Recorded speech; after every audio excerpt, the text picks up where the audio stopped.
Автобусът, за който всички говорят тези дни в Барселона, се задавал от Рамбо Каталуния и е абсолютно автономен, без шофьор.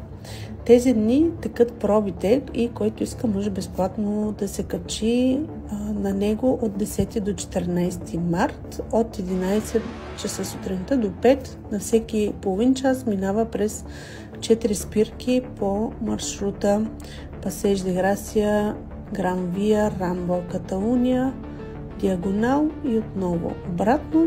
Аз не успях в рамките на един час да намеря места. Много е малък.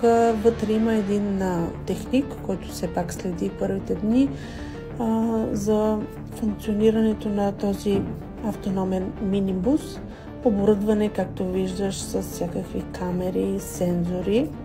И е много интересно предложение за алтернативни транспортни средства. И вярвам, че все повече ще виждаме такива в Барселона. Не се знае все още кога ще го пуснат за масова употреба, но тези дни, ако си в центъра и го видиш, да знаеш, че може да го пробваш, стига да се вредиш от много хора, които искат да пробват тази иновация. Следвай за още интересни неща от Барселона.